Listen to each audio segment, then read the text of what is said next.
Hello and welcome back to डिब्री की class. तो कैसे हैं आप सब? आई होप सब मज़े में होंगे, अच्छा कर रहे होंगे और यहाँ तक की क्लासेस आपको समझ आ रही होंगी। मैं ऐसा मान के चल रही हूँ कि मेरी तरीक़ों से जो मैं याद कर रही हूँ जैसे वैसे आपको भी समझ आ रहा होगा और याद भी हो जा रहा होगा। तो आगे बढ़ते हैं और आज का पार्ट स्टार्ट करते हैं। Let's see. तो आज का टॉपिक स्टार्ट करते हैं। पर कल हमने क्या देखा था?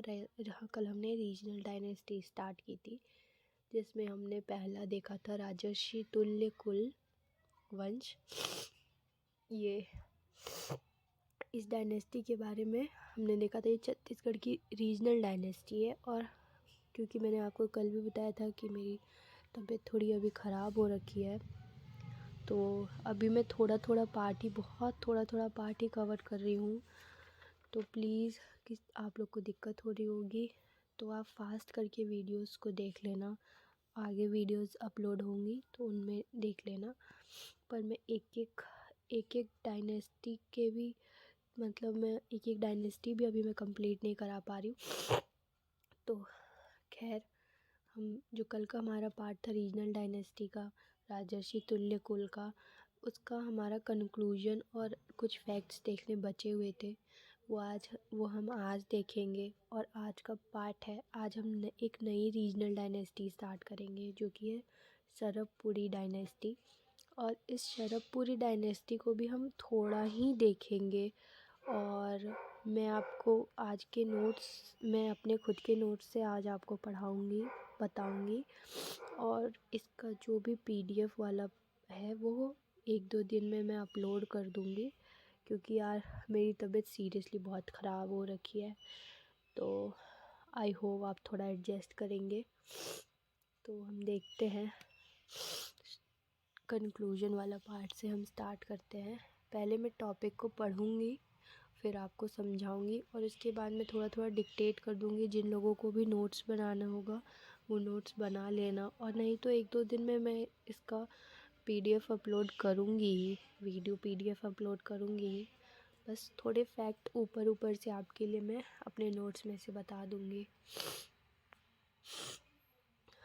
तो ये राजर्षि तुल्य कुल का लास्ट पॉइंट है, कंक्लूजन। और कुछ फैक्ट्स है बचे हुए हैं जो हम कल वाला देख रहे थे ना, उसको देख लेते हैं। Since they used Gupta calendar in their copper plates, so it can be concluded that they accept the sovereignty और supremacy of Gupta dynasty। मैंने बताया ना कि वो गुप्ता कैलेंडर यूज़ कर रहे थे। तो गुप्ता कैलेंडर आप देखे होंगे 4th-5th सेंचुरी था, लेकिन 4th-5th सेंचुरी उनका रूलिंग पीरियड था। पर वो किस कैलेंडर का यूज़ कर रहे थे? वो गुप्ता कैलेंडर के अकॉर्डिंग वो बता रहे थे। 182 और 282 गुप्ता कैलेंडर ऐसा लिखा हुआ था उनके कॉपर प्लेट में। तो इस बात से ये हम कंक्लूजन ड्रॉ कर सकते हैं, ये कंक्लूजन हम निकाल सकते हैं कि वो जो गुप्ता डायनेस्टी थी उसकी सुप्रीमेसी ये लोग एक्सेप्ट किए थे, उसकी सत्ता में ही उसके अधीन थे ये लोग। ठीक है, इसमें हम देखेंगे कुछ और भी फैक्ट्स है। ठीक है, वो फैक्ट्स भी हम देख लेते हैं। According to doctor Mirashi, Mahendra the ruler of south Kosala was defeated by Samudragupta might be related to this dynasty। है ना, जो डॉक्टर मिराशी थे, अभी हमने कल देख रहे थे ना, डॉक्टर मिराशी हिस्टोरियन थे। तो वो ऐसा मान के चल रहे थे, हम ऐसा मान के चलेंगे कि उन्होंने ऐसा बोला है। अकॉर्डिंग टू डॉक्टर मिराशी, जो महेंद्र था, जो कि साउथ कौशल का रूलर था, वो समुद्रगुप्त द्वारा हारा था। उसको भी समुद्रगुप्त ने हराया था और वो इसी डायनेस्टी का हो सकता है।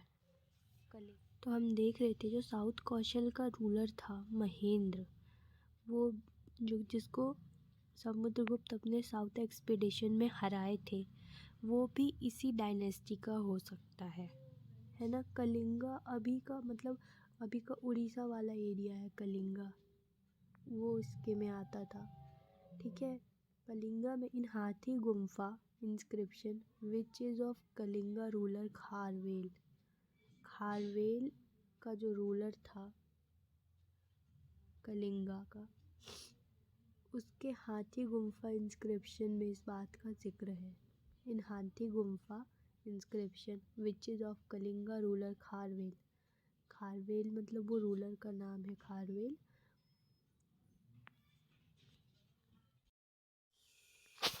तो हम देख रहे थे इन हाथी गुफा inscription which is of Kalinga ruler of Kharvel, Rajarshi Tulya Kul Vinshut is written, where by which it can be concluded that Kharvel also might be related to this dynasty. ठीक है, हम इसके बारे में पढ़ रहे थे ना, राजर्षि तुल्य कुल वंश के बारे में। तो उसमें ऐसा लिखा हुआ था कि खारवेल के बारे में भी उसमें मेंशन था, जिससे पता चलता है कि ये जो खारवेल थे वो भी कहीं ना कहीं इस डायनेस्टी से जुड़े हुए थे। फिर हम अपना आज का यहीं पर जो कल का वाला पार्ट था, जो कल की डायनेस्टी थी, वो यहीं तक की थी। अभी नेक्स्ट हम देखेंगे आज का वाला न्यू जो कि है शरभपुरी डायनेस्टी। क्या रहेगा? शरभपुरी डायनेस्टी। ठीक है। The ruling period of this dynasty was around 5th to 6th century. Founder of this dynasty was Sharabhraj. The capital of this dynasty, the initial capital was Sharabpur. Other capitals Prasannapur and Sirpur. तो note, अब हम इसको पढ़ लिए, अब हम इसके बारे में जानते हैं कि क्या क्या रहा है। नोट करने वाली जो बात है कि इसके 3 कैपिटल थे ना। ठीक है, और हम इसमें आएंगे, पर पहले हम देख लेते हैं बाकी की चीज़ें। तो जो इसका रूलिंग पीरियड था, इस डायनेस्टी का जो रूलिंग पीरियड था वो कौन सा था? वो था 5th to 6th सेंचुरी। अभी हमने जो राजर्षि तुल्य कुल वंश के बारे में देखा, उसका क्या था? 4th to 5th, और इसका 5th to 6th सेंचुरी। ठीक है। और इस डायनेस्टी के फाउंडर कौन थे? शरभराज।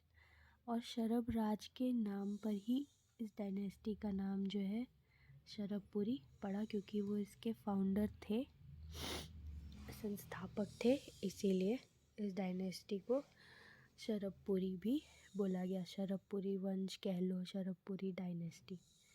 ठीक है। उसके बाद हम देखते हैं कैपिटल। तो कैपिटल जो हम देख रहे हैं, कैपिटल में जो शुरुआती इनका कैपिटल रहता है वो शरभपुर ही रहता है। शरभराज ने अपना जो कैपिटल बनाया था वो शरभपुर को ही बना के वहाँ पे राज किया था। लेकिन बाद में और भी कैपिटल्स हमको इसमें देखने हैं। टोटल 3 कैपिटल रहेंगे। वो है एक तो शरभपुर, फिर प्रसन्नपुर, सिरपुर। ये 3 इसके कैपिटल रहेंगे और इसकी स्टोरी भी हम देखेंगे आगे। पर क्या होता है कि पहला जो शुरुआती इनका कैपिटल रहता है वो शरभपुर रहता है।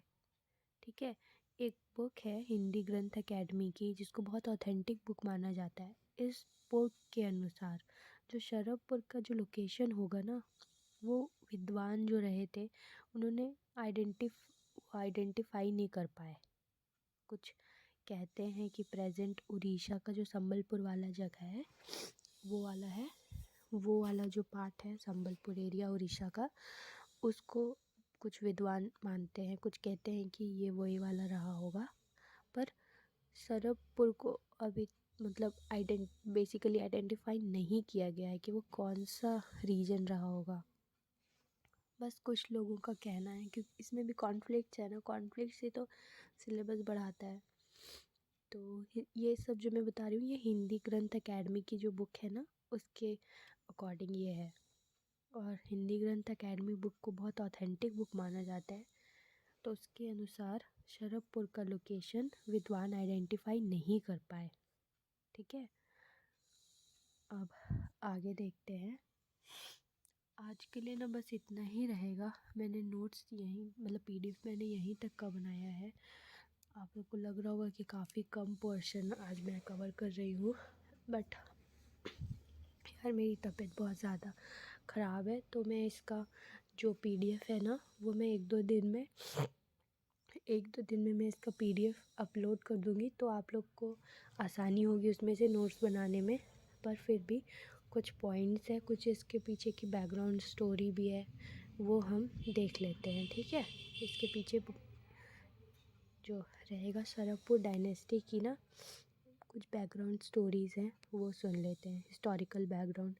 और बाकी मैं ये सब चीज़ें लिखवाऊँगी, ये सारी चीज़ें मैं पीडीएफ में दूँगी। मतलब आप लिखना नहीं भी चाहोगे ना तो वो पीडीएफ रहेगा, आप चाहो तो उसमें से नोट डाउन कर सकते हो, देख सकते हो जब भी मन करे।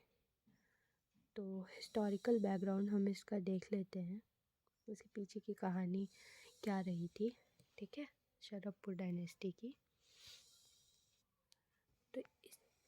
तो इसका जो हिस्टोरिकल बैकग्राउंड है वो कहीं ना कहीं गुप्ता एरा से ये भी कनेक्टेड है, गुप्ता रूल से। अब कैसे कनेक्टेड है वो स्टोरी मैं आपको बताती हूँ। ये कुछ मतलब क्लास के अलावा स्टोरीज़ हैं जो मेरे टीचर्स ने बताई थी, जो मेरे दिमाग में है उतनी मैं आपको बता दिया करूँगी। आप चाहो तो इसको दिमाग में रख लो, नोट डाउन कर लो, जैसी मर्जी वैसी कर लो। तो जब ना गुप्ता रूल चल रहा था उसी समय ना हुंड जो होते ना, हुणों का हुण एक आगे हम पढ़ेंगे, हुणों का जो है आक्रमण हुआ था गुप्ता रूल में। और इसी आक्रमण के दौरान उस समय के रूलर थे भानुगुप्त। गुप्ता एरा में उस समय मतलब जो गुप्ता पीरियड चल रहा था ना उस समय भानुगुप्त वहाँ के रूलर थे उस समय के, जब ये हुणों ने आक्रमण किया था।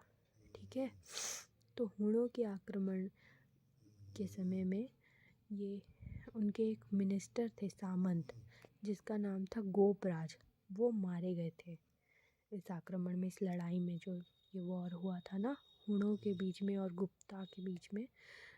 इस वॉर में गोपराज मारे गए थे।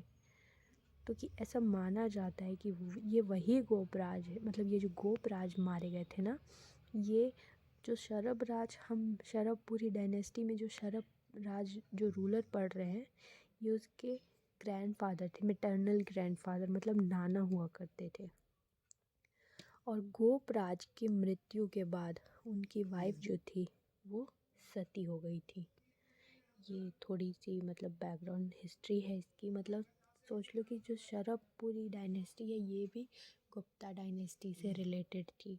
और हमने देखा था कि जो हमारी रीजनल डायनेस्टी में जो सबसे पहली डायनेस्टी है राजर्षि तुल्य कुलवंश, वो भी गुप्ता डायनेस्टी से जुड़ी हुई थी। कैसे कैसे कि उन्होंने गुप्ता कैलेंडर यूज़ किया है, तो गुप्ता रूल से कहीं ना कहीं वो जुड़ी होगी, उसका रिलेशन भी था।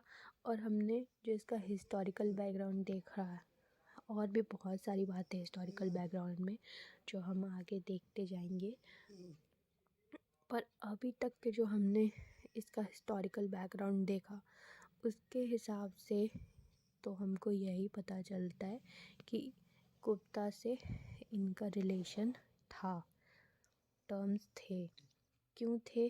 क्योंकि गोपराज जो इसके शरभराज के नाना हुए वो गुप्तों के यहाँ, जिस समय ये आक्रमण हुआ था हुणों का, उस समय के रूलर भानुगुप्त के यहाँ सामंत थे, मंत्री थे, या फ्यूड भी बोल सकते हैं, वो थे। ठीक है, और इतनी इन्फॉर्मेशन जो हमको ये सारी इन्फॉर्मेशन मिलती है ना, ये सबसे पहले वहाँ मतलब इंस्क्रिप्शन से मिलती है ना ये सारी हिस्ट्री की इन्फॉर्मेशंस, तो बस उसी में से मिलती है। अब कुछ पॉइंट्स हैं जिसके नोट्स मैंने बोले ना कि मैं कल प्रोवाइड करा, मतलब एक दो दिन में प्रोवाइड कराऊंगी, देखती हूँ, अगर पॉसिबल हुआ तो मैं कल ही इसके करा दूँगी, या फिर मैं जब ये सारी डायनेस्टी कवर हो जाएंगी उसके बाद मैं इसका पीडीएफ डाल दूँगी, क्योंकि पीडीएफ में फिर आप लोगों को एक्सप्लेन भी करना रहेगा ना। तो जैसा भी हुआ, या तो मैं कल सारी चीज़ें एक्सप्लेन करके डालूँगी, और नहीं तो मैं 1-2 दिन में डालूँगी।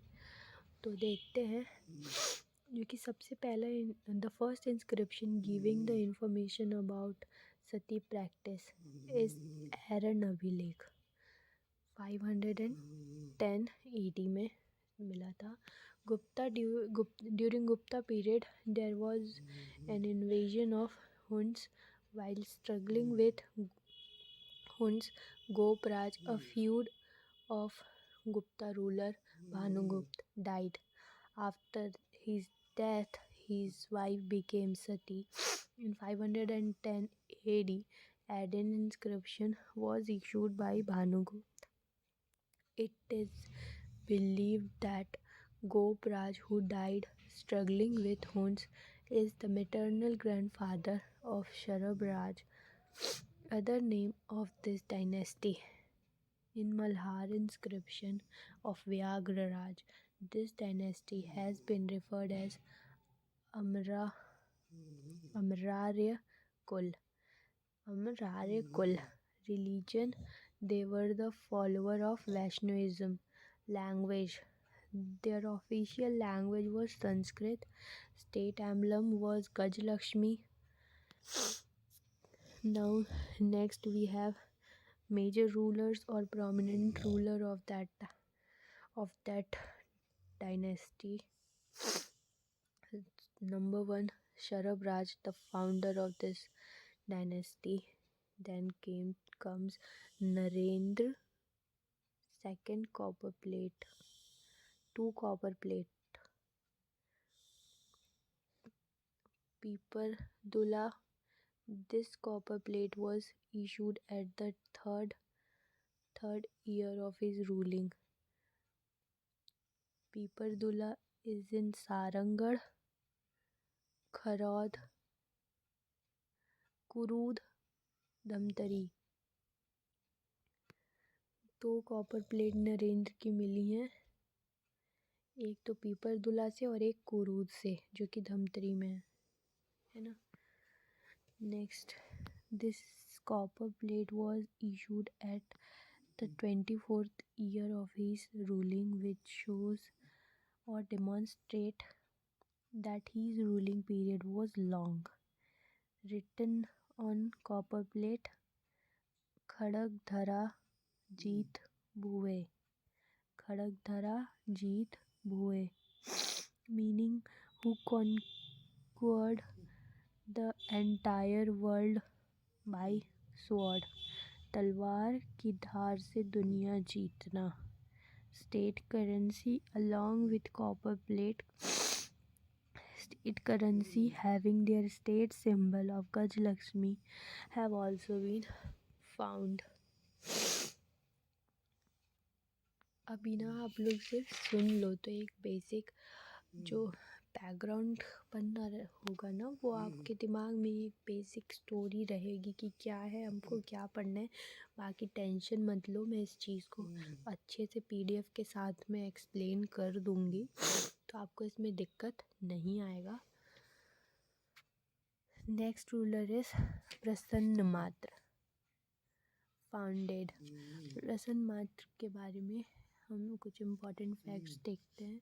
He founded a city named Prasannapur on the bank of Nidila River, which has been identified as Leelagarh River and Malhar. Currencies, he was the first ruler who issued gold coins. He issued gold and silver coins on which the symbol related to Vaishnavism such as Shankh, Chakra and Garud were depicted. His currencies coins have been obtained from Katak, Odisha in east to Chanda, Maharashtra in west, which shows that his empire was extensive or vast. Founded Pataleshwar Temple, Malhar, Bilaspur, Didneshwari Mata Temple, Malhar, Bilaspur, Devrani Jethani Temple, Talagaon, Bilaspur. It is believed that during his ruling period, this temple was built by two queens of Puri dynasty.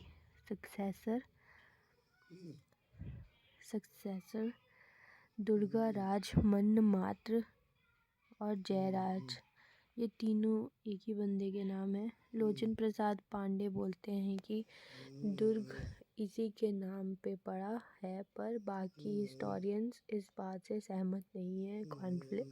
Conflict और syllabus यहाँ से बढ़ेगा। तो भाई आज का ना topic यहीं तक है और इसके आगे हम पढ़ेंगे, नेक्स्ट देखते हैं। और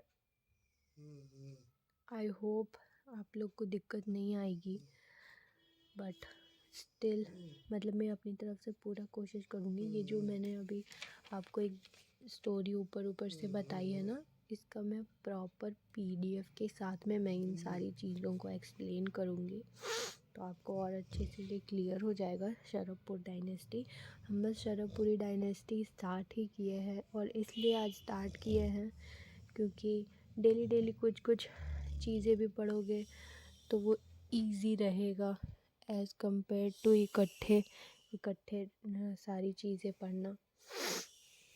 ठीक है, तो अभी के लिए आज के लिए बस इतना ही। थैंक यू सो मच इतने पेशेंस से सुनने के लिए। और अभी तो मैं खुद ही पेशेंट हो गई हूँ, इसीलिए I am sorry for that too कि मैं पूरे टाइम का पूरा एक डायनेस्टी, मैंने बोला था कि मैं एक डायनेस्टी कवर करूँगी, बट यार तबीयत का कोई भरोसा नहीं होता है ना। तो बाकी हम करेंगे, टॉपिक हम मिस नहीं करेंगे, सारी टॉपिक्स कवर करेंगे। थोड़ा टाइम हो सकता है, अभी कम टाइम की बन रही है, तो नेक्स्ट हम लॉन्ग वीडियोस भी बनाएंगे। ज़्यादा टाइम का मतलब चाहे तो टाइम कम लें, पर वीडियो में कंटेंट ज़्यादा कवर कर लेंगे। ठीक है, तो टॉपिक हमारा पूरा हो जाएगा। Bye bye, good night, take care.